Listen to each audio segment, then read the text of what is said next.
rings on her fingers and bells on her shoes.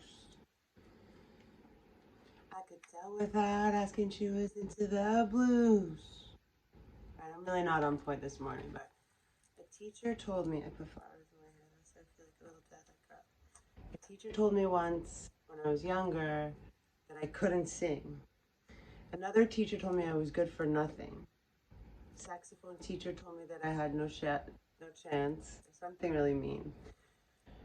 If anybody ever told you there was something that you couldn't do in this life and you haven't done it because of that, maybe like you don't even realize it, I suggest you try it. It might be something that you're excellent at. Okay, so the picture that did come back of my dad did come back with a funny story, per usual.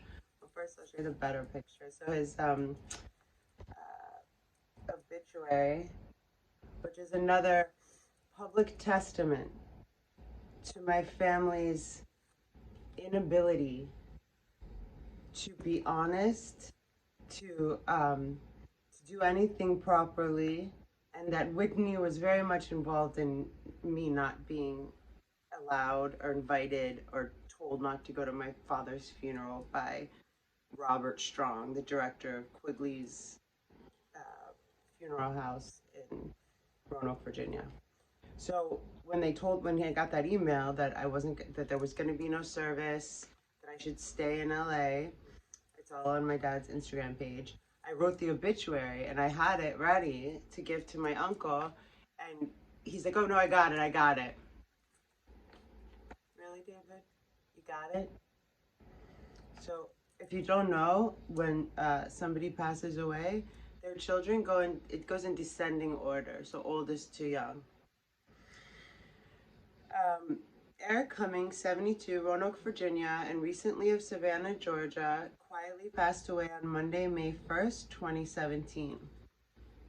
He was preceded in death by his parents, Gerald Leonard Cummings from Harpers Ferry, West Virginia, and Virginia Jeanette Spickard Cummings from Roanoke, Virginia. Eric graduated from Roanoke Catholic High School. He was co-captain of the varsity football team. He graduated with a bachelor's in arts from West Virginia University. Eric obtained his law degree from the University of Richmond Law School. He then obtained his master's of law from Harvard Law School. Eric was a member of the Order of the Coif. I didn't even know this. Not to be confused with queef. The Coif. C-O-I-F. He would like that, I think. He clerked for the United States Fourth Circuit Court of Appeals. Eric worked securities law at the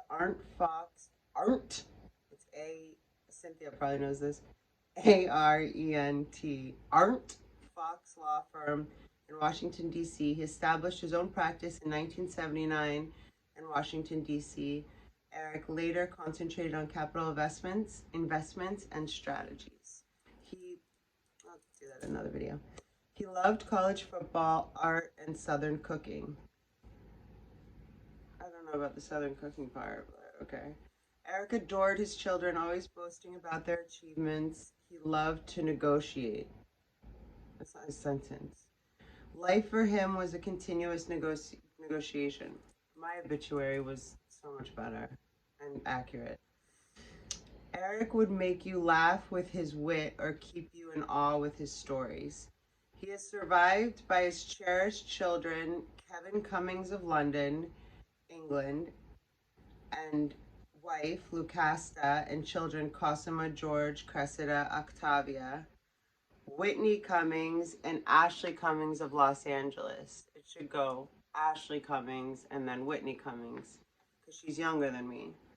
But she's so worried about her age and stuff. This is funny. Can you imagine? So stupid. I mean, like, what kind of dumbass does it take to just get the fucking obituary right? And I had it done. He goes, "No, I got it." Where is it? It's hard to see. So stupid. The quote that they put: the Lord Lord is close to the brokenhearted and saves those who are crushed in spirit. The family held a private graveside celebration. Ashley wasn't invited. Of the life of Eric Lynn Cummings at Sherwood Memorial Park, Salem, Virginia. I didn't even know that should happen until like it was happening. So the picture. So this looks like, this is my dad at Emory. He was at Emory for like 3 months. The stroke center there sucks, by the way. If you ever have a family member, they've got a reputation for having an amazing stroke center. It's bullshit. Every time I went there, it was like they totally overdrugged them. Like I feel like when the families aren't there, they just keep them catatonic. So this is my dad and me, and it looks like we're having a very serious fucking talk, right? Like my hands are, what do they call that? Like steeple position in body language. Look at my dad's face. He's like, okay. And at that time, off the Hondo, and at that time, there was everything serious to talk about. But of course, I tried to always, whenever I could slide in not serious. So I would bring manicure, pedicure stuff to do my dad's nails and feet, which were always in need of attention when I would get there. So in this picture, we made like a big move for him at the time, which was rolling out into like the main, let's see, oh, it does have the date on here? No, it just says Shutterfly. I'm trying to get the room laid out. So we roll out and, you know, he has a trach in his throat, and we roll out into the main, like where you can eat and stuff, and people are visiting, whatever. His room is like right there. And I wanted to just get fresh air and get out of the room.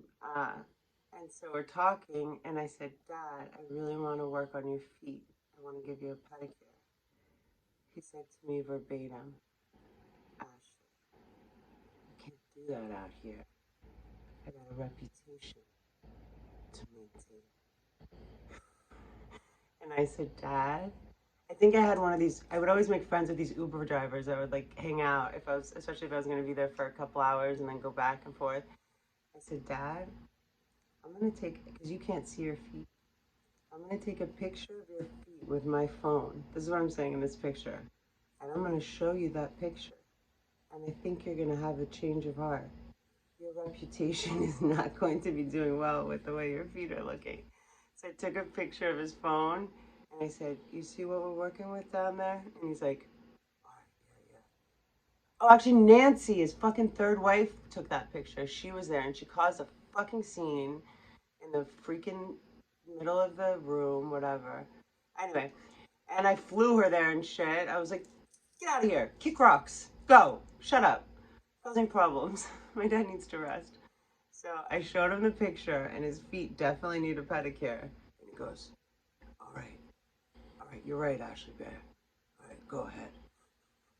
Meanwhile, the people that were out in the main room and stuff weren't like, I mean, like, some of them were like sleeping. Some of them were like, whatever. He's so funny to the end. Yeah, I will say those are some of the funnest, chunkiest pedicures I've ever or will ever give. I hope you guys are having a good day. It feels like a Sunday, but it's Friday. It's Black Friday. How is that not come up against? Y'all know.